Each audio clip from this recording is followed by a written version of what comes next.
आपको कोड़े लगाए जा रहे थे, लुंगी खुलती जा रही थी, दोनों हाथ जंजीर से बंधे बंधे, नंगी पीठ पर कोड़े पड़ रहे हैं, 100 कोड़े मारे जाते थे।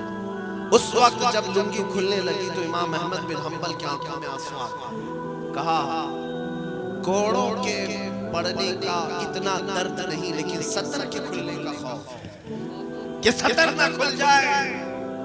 जब इमाम अहमद बिन हंबल की आंखों में आंसू आए तो तारीख निगारों ने बताया अचानक 2 हाथ गैब से बरामद हुए और इमाम अहमद बिन हंबल की तहबंद को पकड़ लिया और मजबूती से उनकी लुंगी को, उनकी तहबंद को किसी ने बांध दिया। जो खुल रही थी वो मजबूत हो गई। अब जो रो रहे थे इमाम अहमद बिन हंबल अब हंसने लगे, मुस्कुराने लगे। जो जल्लाद कोड़े मार रहा था वो रुक गया, कहा ये क्या बात है, तुम्हारी तहबंद खुल रही थी अचानक ये कैसे टाइट कैसे हो गई और तुम रो रहे थे, हंसने कैसे लग गए। इमाम अहमद बिन हंबल कहते हैं तू अपना काम जारी रख, जो तू कोड़े मार रहा था तू अपना काम जारी रख। और जवानों से मैं अक्सर ये कहता हूँ, लुट जाए हर चीज छोड़ दो लेकिन दामन मुस्तफा छूटने ना पाए।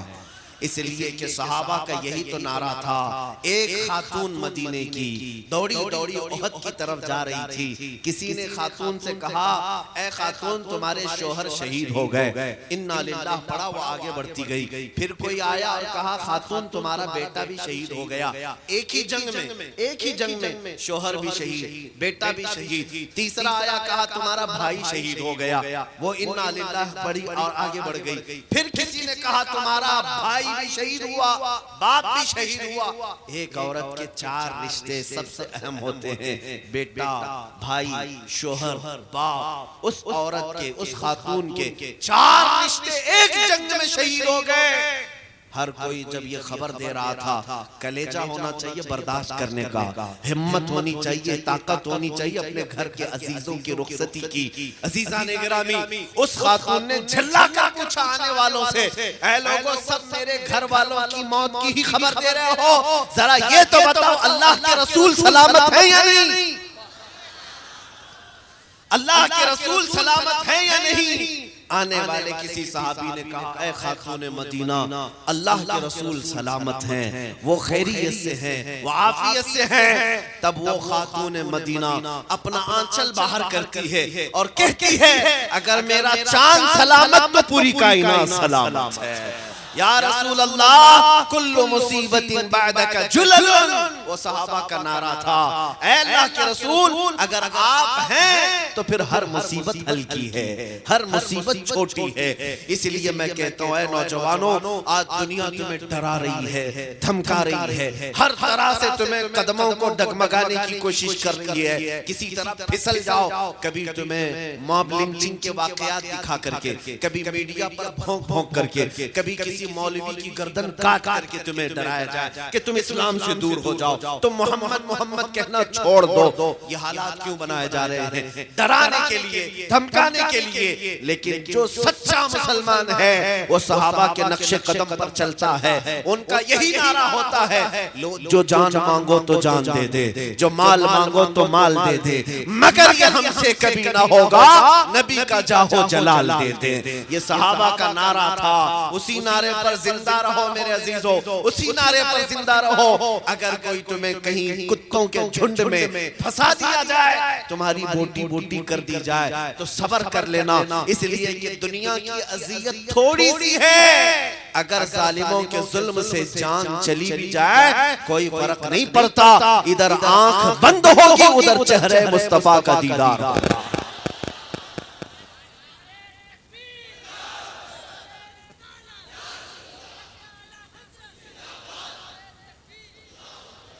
सच बताओ, नबी पाक सल्लल्लाहु ताला अलैहि वसल्लम से सच्ची मोहब्बत है या नहीं? हुजूर को देखना चाहते हैं कि नहीं देखना चाहते? वो कायनात का सबसे हसीन चेहरा, सबसे हसीन चेहरा, कौन नहीं देखना चाहता? कौन नहीं देखना चाहता? सहाबा से पूछो चेहरा था कैसे? हजरत जाबिर बिन समुरा कहते हैं, 14वीं की चांदनी रात थी, मैं बाहर निकला, मैं बाहर खड़ा था, अचानक रसूल पाक सल्लल्लाहु अलैहि वसल्लम सुर्ख जुब्बा पहने अपने घर से बाहर तशरीफ लाए। हज़रत जाबिर कहते हैं 14वीं का चांद था और एक तरफ हुजूर थे। मैं कभी उधर देखता, कभी इधर देखता, कभी उधर देखता, कभी इधर देखता। मैं सोच रहा था कि मैं किसको कहूँ, ये ज्यादा खूबसूरत है या वो खूबसूरत है। हज़रत जाबिर कहते हैं आखिर में फिर मेरे दिल ने पुकार कर कहा, जिसको शायर ने कहा है चांद से तशबीह देना ये भी क्या इंसाफ है, चांद से तशबीह देना ये भी क्या इंसाफ है। चांद में तो दाग है, हुजूर का चेहरा साफ है। ये सहाबा थे जिन्होंने हुस्न मुस्तफा को देखा है, वो तड़प जाते थे, मचल जाते थे। हम सबको तमन्ना है या नहीं? सहाबा कहते जब हुजूर अंजुमन में बैठते तो ऐसा लगता जैसे पूरे गुलशन में एक गुलाब खिला हुआ। वो गुलाब जैसी पंखड़ियां, लबहाए नाज, वो सुर्ख गालों से और भवें भरी हुई उभरी हुई पेशानी, कुशादा पेशानी, उभरी हुई बीनी मुबारक और लटकी हुई जुल्फें। माँ आयशा सिद्दीका फरमाती हैं ऐसा लगता जुल्फों के बीच से कान मेरे आका के ऐसे चमकते जैसे काली रात में तारे चमक रहे हो। मेरे अजीजों, ये हुस्न मुस्तफा सिर्फ इसलिए मैं बता रहा हूँ ताकि तुम्हारे जहनों में ये तस्वुर रहे मेरी आंखें बहुत बेहयाई कर चुकी हैं, दुनिया का हुस्न देख देख करके पागल होता रहा। हकीकी हुस्न क्या है तुम्हें अभी खबर ही नहीं है, अभी तुम्हें पता ही नहीं। जिस दिन ये तड़प हो जाएगी, ये तलब हो जाएगी, अब मुझे देखना है तो हुस्न मुस्तफा देखना है, तो फिर उसके बाद हमारा नौजवान हर मुसीबत को गवारा कर लेगा, हर मुश्किल को गले लगा लेगा, क्योंकि उसकी नजरों में ये है, उसकी नजरों में ये। इमाम अहमद बिन हंबल की बात करता हूँ, वो इमाम जिनको 5 लाख हदीसें याद थी, लेकिन जालिम खलीफा ने आपके हाथों को जंजीर बांधकर एक फतवे की वजह से नंगी पीठ पर कोड़े मार रहा था, जल्लाद कोड़े मारता रहा। क्यों?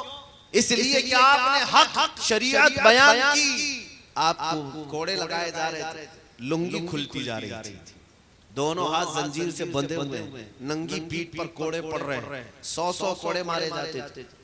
उस वक्त जब लुंगी खुलने लगी तो इमाम अहमद बिन हंबल की आंखों में आंसू आ गए।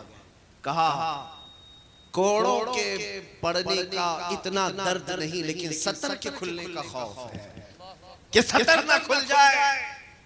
जब इमाम अहमद बिन हंबल की आंखों में आंसू आए तो तारीख निगारों ने बताया अचानक 2 हाथ गैब से बरामद हुए और इमाम अहमद बिन हंबल की तहबंद को पकड़ लिया और मजबूती से उनकी लुंगी को, उनकी तहबंद को किसी ने बांध दिया।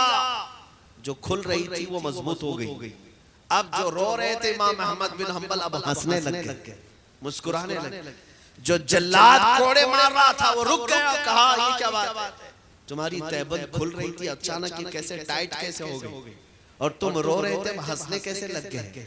इमाम अहमद बिन हंबल कहते हैं तू अपना काम जारी रख, जो तू कोड़े मार रहा था तो अपना काम जारी रख, इसलिए कि मैं जिसके लिए कोड़े खा रहा हूं उसकी मदद आ गई है।